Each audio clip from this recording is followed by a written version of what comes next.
अगले दिन कॉलेज में सिया कुछ अलग सी दिख रही थी। वही हंसी, वही बिंदास अंदाज, लेकिन नजरों में एक तलाश थी। और उधर आरव अब खुद से सवाल करने लगा था, क्या मुझे सिया से प्यार हो रहा है? नहीं, ये तो दोस्ती है शायद। लेकिन जब वो उसे क्लास में देखता, वक्त ठहर सा जाता, और जब सिया हंसती तो आरव की दुनिया पूरी हो जाती। एक दिन दोनों कॉलेज के गार्डन में प्रोजेक्ट पर डिस्कस कर रहे थे, लेकिन ध्यान कहीं और था। सिया ने अचानक पूछा, अगर तुम्हें कोई लड़की पसंद आ जाए तो कैसे बताओगे उसे? आरव चौंक गया, लेकिन खुद को संभालते हुए बोला, शब्दों से नहीं, शायद नजरों से। और अगर वो लड़की नजरों को समझ ना पाए तो फिर शायद किसी शाम जब मौसम अच्छा हो मैं चुपचाप कह दूंगा, मुझे तुमसे कुछ कहना है। सिया थोड़ी देर चुप रही, फिर धीरे से बोली, शाम अच्छी है आज। कि सुनहरी हो चुकी थी, पत्ते हवा में उड़ रहे थे, और दोनों कॉलेज के पास पुराने खंडरों की ओर चल दिए, जहां कम ही लोग जाते थे। आरव को ऐसा लगा जैसे वक्त ने इस पल को उसी के लिए बचाकर रखा था। सिया, हम्म। मुझे नहीं पता तुम्हें क्या पसंद है या तुम्हें कैसा लड़का चाहिए, लेकिन मुझे जब से तुम मिली हो कुछ बदलने लगा है मेरे अंदर। सिया चुप रही, बस उसकी सांसें तेज थीं। शायद ये दोस्ती नहीं है, शायद ही उससे ज्यादा है। क्या? सिया, मुझे लगता है मुझे तुमसे प्यार हो गया है। सिया ने कुछ नहीं कहा, बस उसे देखा। आंखों में वो नजरिया था जो शब्दों से ज्यादा गहरा था। आरव, प्यार आसान चीज नहीं होती। मैं टूटी नहीं हूं, पर पूरी भी नहीं हूं। मैं तुम्हें जोड़ने नहीं आया, बस साथ देना चाहता हूं। सिया ने पहली बार आरव का हाथ थामा। शायद मैं भी कुछ महसूस कर रही हूं, पर खुद को वक्त देना चाहती हूं।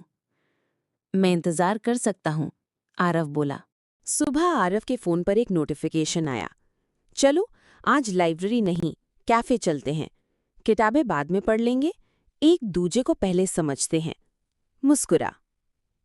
आरव मुस्कुराया और पहली बार खुद से कहा, शुरुआत हो गई है। सिया और आरव यूनिवर्सिटी कैंपस से थोड़ी दूर बने एक छोटे से कैफे में बैठे थे, जहां किताबें दीवारों पर टंगी थी और कॉफी की खुशबू में कहानियां घुली थी। तो अब प्रोजेक्ट खत्म, और हमारे बीच क्या है? शायद एक कहानी जो लिखी जा रही है। आरव ने मुस्कुराते हुए कहा। दोनों घंटों बातें करते रहे, पसंद नापसंद, बचपन की यादें, फैमिली, सपने, सब कुछ। आरव को लग रहा था जैसे उसने अपनी दुनिया की सबसे प्यारी किताब खोल ली हो। अब पूरा कॉलेज जान गया था कि सिया और आरव अक्सर साथ दिखते हैं, लाइब्रेरी, कैंटीन, क्लास, यहाँ तक कि यूनिवर्सिटी फेस्ट की तैयारी में भी। कुछ लोगों ने मजाक बनाया, कुछ ने जलन से बातें उड़ाईं। सिया जैसी लड़की और आरव, मैच नहीं है यार। आरव ने सुना लेकिन अनसुना कर दिया। सिया ने आरव से कहा कि अगर तुम चाहो तो हम थोड़ा डिस्टेंस रख सकते हैं, ताकि ये बातें न हों।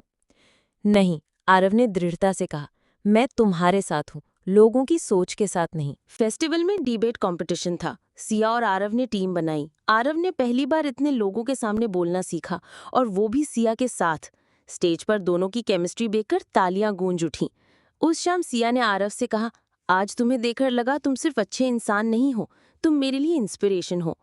लेकिन कहानी में मोड़ तब आया जब सिया के फोन पर एक पुराना नाम उभरा, रोहित, उसका एक्स, जिससे सिया ने ब्रेकअप किया था क्योंकि वो उसे कंट्रोल करता था। सिया घबरा गई, वो डर गई कि कहीं आरव को उसका अतीत परेशान न कर दे।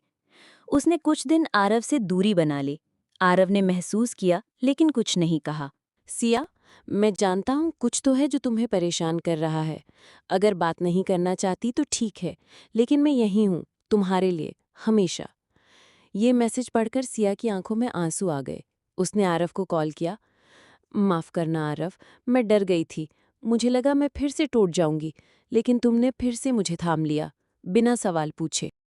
उस रात दोनों कैंपस के बाहर चल रहे थे। हम कुछ नहीं है अब तक, लेकिन जो कुछ बन रहा है वो बहुत कीमती है, सिया ने कहा। हमारा रिश्ता कोई नाम नहीं मांगता, बस भरोसा चाहता है। आरव बोला। सिया ने उसका हाथ थामा। तो फिर वादा करो, चाहे जो हो, बीच में खामोशी हो या शोर, तुम यही रहोगे। हमेशा। आरव ने बिना रुके जवाब दिया। के फाइनल एग्जाम्स करीब आ गए थे। अब लाइब्रेरी सिर्फ किताबों के लिए भरी थी और आरव सिया की मुलाकातें कम होती जा रही थीं। सिया फैशन डिपार्टमेंट के प्रोजेक्ट में बुरी तरह बिजी थी। आरव को पढ़ाई के साथ साथ घर से दबाव मिलने लगा। कॉलेज के बाद यूपीएससी की तैयारी करनी है या वापस मेरठ आना है। एक दिन आरव ने सिया को कॉफ़ी के लिए बुलाया, लेकिन सिया ने जवाब दिया, सॉरी आरव, आज नहीं हो पाएगा। कॉलेज के फाइनल एग्जाम्स करीब आ गए थे। अब लाइब्रेरी सिर्फ किताबों के लिए भरी थी और आरव सिया की मुलाकातें कम होती जा रही थी। सिया फैशन डिपार्टमेंट के प्रोजेक्ट में बुरी तरह बिजी थी। आरव को पढ़ाई के साथ साथ घर से दबाव मिलने लगा। कॉलेज के बाद यूपीएससी की तैयारी करनी है या वापस मेरठ आना है। एक दिन आरव ने सिया को कॉफ़ी के लिए बुलाया, लेकिन सिया ने जवाब दिया, सॉरी आरव, आज नहीं हो पाएगा, बहुत वर्कलोड है। दूसरे दिन भी वही हुआ। तीसरे दिन आरव ने फ़ोन नहीं किया। Everything okay? हाँ, आरव ने बस इतना लिखा। You sound distant, maybe we both are. उसके बाद चुप्पी। अब आरव और सिया की मुलाकातें हफ्तों में एक बार होने लगी थी। सिया के चेहरे पर मुस्कान अब भी थी, पर आंखों में थकान थी। एक दिन यूनिवर्सिटी कैंपस में सिया रोहित से मिलती दिखी। बस कुछ मिनट की बात, लेकिन आरव ने देख लिया। उसका दिल बैठ गया। वो कुछ नहीं बोला, लेकिन उस रात उसने सिया का नंबर डिलीट कर दिया और फिर दोनों ने एक दूसरे को सीन पर छोड़ दिया। कॉलेज का आखिरी दिन था। सभी फेयरवेल की तैयारियों में लगे थे। हर कोई अपने दोस्तों के साथ फोटो ले रहा था। सिया पीले लहंगे में बेहद खूबसूरत लग रही थी, लेकिन उसकी आंखें किसी को ढूंढ रही थीं। और फिर कैंपस के एक कोने से आरव आता दिखा, ब्लू कुर्ते में, हाथ में एक पुरानी डायरी। वो धीरे धीरे सिया की ओर बढ़ा। शायद आज आखिरी बार मिल रहे हैं, आरव बोला, या शायद पहली बार खुलकर। आरव ने सिया को डायरी दी। उसमें वो हर बात थी। जब पहली बार उसने सिया को देखा, जब पहली बार हाथ छुआ, जब पहली बार दिल धड़का। सिया पढ़ती रही और रोती रही। क्यों कुछ नहीं कहा?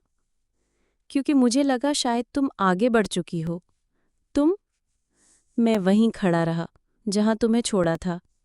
सिया ने आरव को कसकर गले लगा लिया। मैं तुमसे दूर नहीं हुई थी, मैं बस खुद में उलझ गई थी। और मैंने तुम्हें खोने का डर खुद खोकर महसूस किया, आरव बोला। तो अब नए सिरे से। अब नए सिरे से। कॉलेज खत्म हो चुका था। दिल्ली यूनिवर्सिटी की गलियों में अब वो चहल पहल नहीं थी। आरव मेरठ लौट आया था। उसके पिता चाहते थे कि वो यूपीएससी की तैयारी करे। सिया दिल्ली में ही रह गई थी। उसे निफ्ट में मास्टर्स मिल गया था। रिश्ता दूरियों से नहीं टूटते, आरव ने जाते समय कहा था। टूटते हैं जब वक्त, ध्यान और इरादे बदल जाएं। सिया ने उसका हाथ थामते हुए कहा, मैं तुम्हें हर दिन मिस करूंगी, लेकिन सबसे ज्यादा हर उस शाम जब तुम्हारे साथ बैठा करती थी। पहले कुछ हफ्तों तक दिन में 4 कॉल्स, वीडियो कॉल पर साथ पढ़ाई, रात को एक दूसरे को गुड नाइट मैसेजेस। लेकिन फिर आज क्लास देर तक थी, नेटवर्क नहीं था। यार बस थोड़ा थक गया हूं। धीरे धीरे बातचीत कम होने लगी। कॉल्स छोटे हो गए, मैसेजेस में इमोजीज रह गए, बातें कम हो गईं। एक दिन सिया ने स्टोरी डाली, एक पार्टी की। कंधे पर किसी का हाथ था, बस फ्रेंड था, लेकिन आरव का शक जाग गया। वो लड़का कौन है?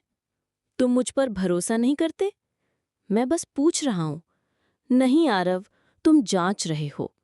पहली बार बात इतनी बढ़ी कि 2 दिन तक कोई कॉल नहीं आई। सिया ने डायरी में लिखा, हम प्यार करते हैं या एक दूसरे की परछाई पकड़ रहे हैं। दौरान आरव का सिलेक्शन एक नामी कोचिंग में हो गया। रूटीन और सख्त हो गई। उधर सिया को इंटर्नशिप ऑफर मिल गया मुंबई में।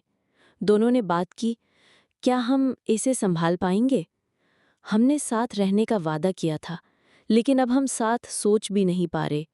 एक लंबी चुप्पी के बाद सिया ने कहा, थोड़ा वक्त चाहिए खुद को समझने के लिए, रिश्ते को भी।